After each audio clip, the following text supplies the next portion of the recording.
What's up, everyone? It's Dakota, and today we're going to be venturing into the Pioneer format, and we're going to be keeping the theme of blue-red decks this week as we look at Is it Phoenix for the Pioneer format. For anybody who's not familiar with Phoenix, whether you uh, played or didn't play, rather, for the modern version, historic, I believe, when that format got started on Arena and Standard, which I think is probably crazy enough the least popular one, even though it was like a really good deck to be playing at that time. Um, it's based around a card called Arclight Phoenix. And it says the beginning combat on your turn, if you cast 3 or more instant sorcery spells this turn, you return from your graveyard to the battlefield and has flying and haste. So the deck is generally built around playing a lot of instants and sorceries, obviously to get this namesake card back. Before, where you'd see cards like Charter Course would be like 4 ofs and stuff, they actually kind of get bumped down for other cards like Expressive Iteration, Considers, which Consider is very good just by getting to mill a card and then draw a card, giving you the chance to essentially opt, but with some upside, given the deck that's being played. Fiery Impulse, caring about having multiple instants and sorceries in the graveyard to upgrade it from 2 damage to 3. Flame Blast Bolt to deal 2 damage to creatures of planeswalkers, and then it ends up exiling them. Lava Axe, just to hit the big ones, can also discard Phoenixes out of your hand, and just so on. So a lot of these cards, with like the exception of like Treasure Cruise and like Temporal Trespass, this is awesome. I love Temporal Trespass as like a essentially a way to just like put 3 Phoenixes into play, hit for 9, cast this, getting rid of all the chaff in your graveyard, and then like killing your opponent more than likely on the next turn. But a lot of what these cards do, they either kind of clear the path for like Phoenix and stuff, with like Fiery Impulse, Flameless Bolt, Lava Axe, etc., or Lightning Axe, etc.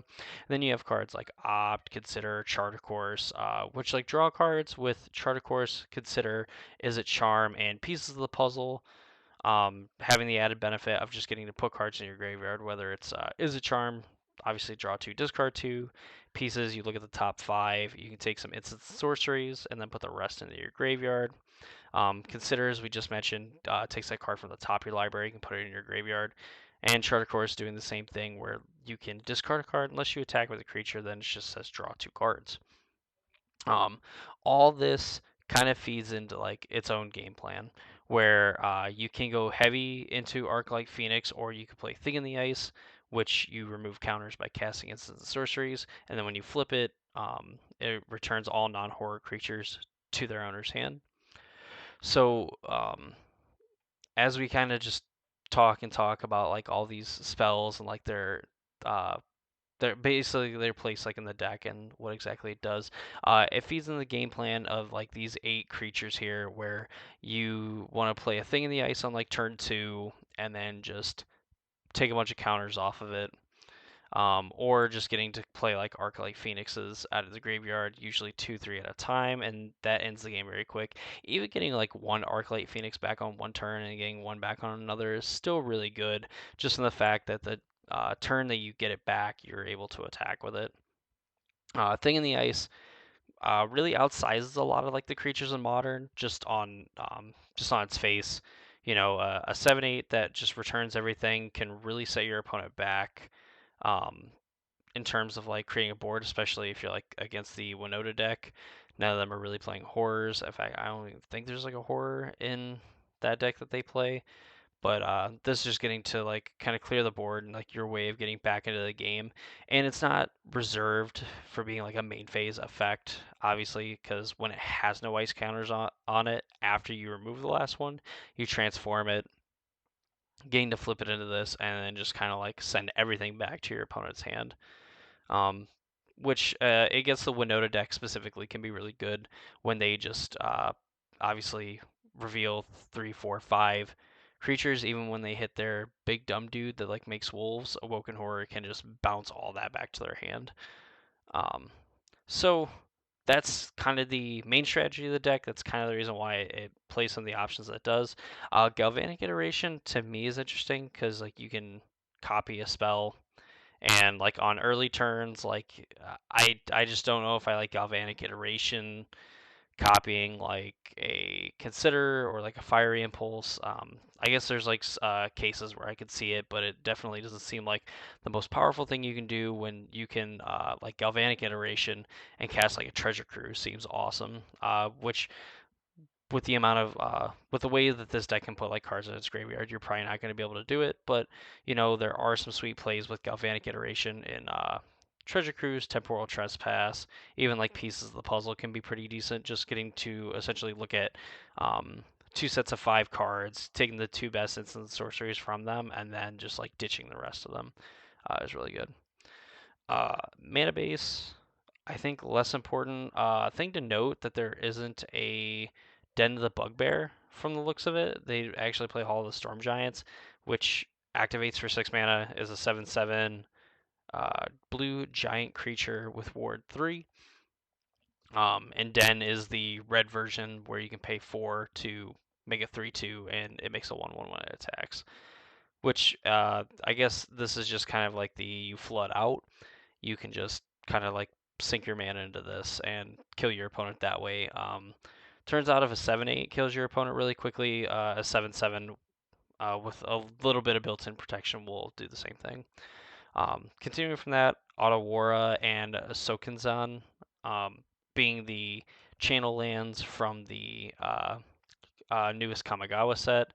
Sokenzan making the 1/1s, Otawara just getting to bounce a creature enchantment, planeswalker, or artifact to its owner's hand. You can use this to like protect your own thing in the ice. Obviously, it sucks to like bounce your own like flip thing in the ice, but if it's the only thing that you have going on, there is situations where you just want to save it, redeploy it, and just chip away at it again. In less words. Rounding out the mana base, Spirebluff Canal, Steam Vents, your lands that are more than likely going to come into play untapped on the turns that you need them, and then Stormcarved Coast for when Spirebluff Canal does not come into play untapped. The sideboard definitely looks like a lot of cards to combat the main decks that like we've went over on this channel, especially with the Winota decks, with the mono green decks, and things like that. Hullbreaker Horror is pretty sweet. Obviously, something for decks that like to go wide, some of the control decks, and like Saneful Stroke probably for like the mono green deck as well, and Aether Gust and things like that. But definitely sideboards that you can tell are kind of tuned to beating the 2 best decks in the format, which would be Naya Winota and the mono green Devotion deck.